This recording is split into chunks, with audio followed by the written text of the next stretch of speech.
All right, guys, in my last video, you saw the stuff you need to get out bass fishing.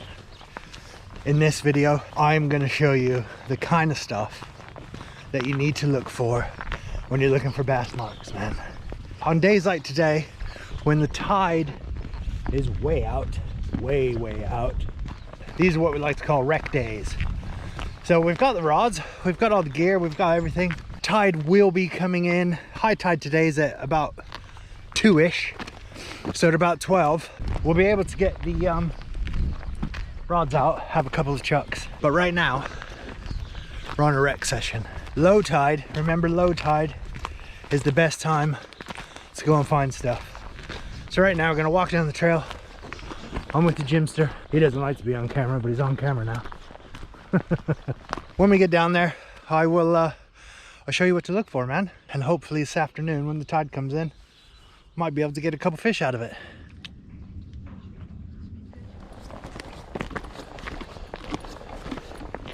On a low tide, you can see all of this stuff. All these little gullies and stuff. You can see all these on a low tide. That's why low tide is best to come and do a wreck session. But you have to remember, it's low tide now, and you have to watch the tides, because this little spot right here, if you're out here for too long, if that water comes in, that's more than chest deep. So you have to keep that in mind as well when you're looking. It's just starting to flood now, isn't it? It is. 8:30 was low. Yeah. What time is it now? It is 9:30. Okay. 9:30. So we're an hour. Low tide was 8:30.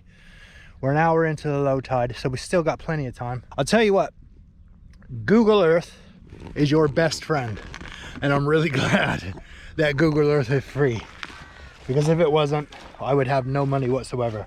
Go on Google Earth, find yourself somewhere that you're thinking about, zoom in, man, find all the gullies, and then get down there like we are today and check it out. So right, I'm gonna go and we're gonna walk out that way and see what's out there, man.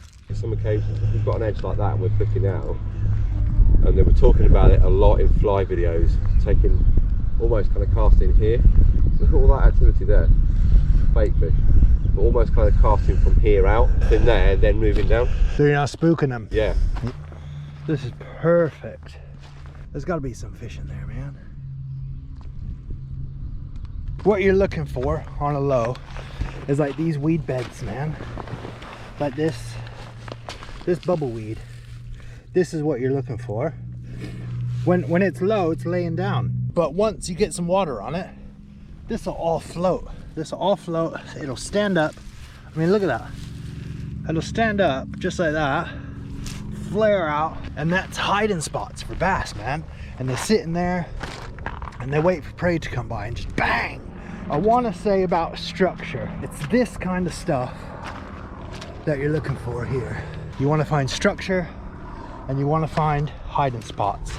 These doesn't look like much, but that is a hiding spot for a bass. They're about that long and you can see a bit of a shimmer. I don't know if there will be, there's not a bass in there at the moment, because otherwise they just all scatter off. Yeah. But you can see them shimming around down here as well. There's a big old blow up right there. I just spooked it.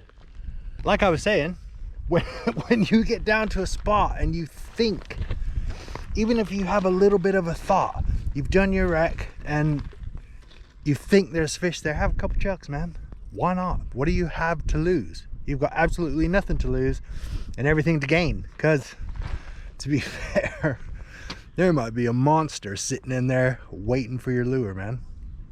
There's weed floating in these shallows here, and there's small little sprats or bait fish that are almost like trying to hide behind this little bit of weed that's floating. And it's almost like the eyesight on a fish.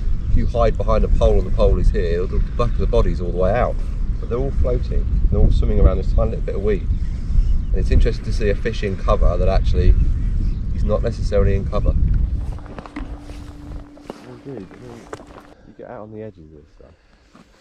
This is the kind of stuff that you don't see when the water's in. No. My waders are sticking to my legs right now, man. Yeah, got a hot couple of legs. I'm really glad. I was thinking about wearing a hoodie.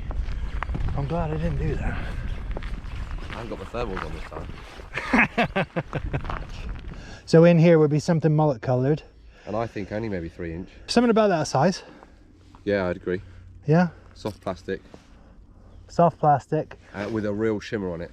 In these little gullies, because when this floods, then you've got the bass coming up here looking for the bait fish. And that's something you wouldn't have seen, or we wouldn't have seen if there was any water in here at all. I'm chucking a lure out here, dude. Totally am. What time are we at? You say 11:30 now? We are at 11 o'clock. 11 o'clock.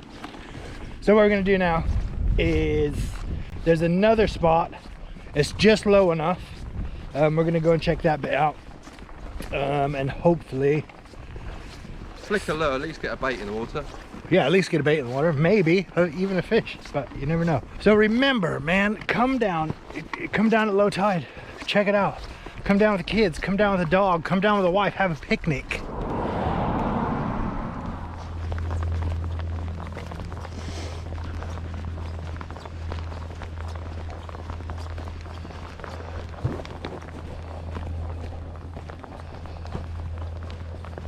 So this is what I want you to remember when you go out scoping spots. You want to look for structure, like these little rocks, this bubbleweed. See in the water how it raises and creates it's like a mushroom under there, man. Movement in the water is good. It moves around, little particles of stuff. That's what they eat. So you need it to move around a bit. If there was no wind out here, it would be flat calm, not much movement. So you would have to make movement with your lure to attract them. There's a choke point. What a choke point is, there's kind of like, right out in front, there's kind of like a raised bit. And then there's a bit of water and it comes up to the shore. And around there, when the tide's coming in or when it's going out, that should create current. Basically, what the fish are thinking is, I'm gonna sit right here because I don't have to do anything. The tide's doing everything for me and it's pushing the food into my mouth.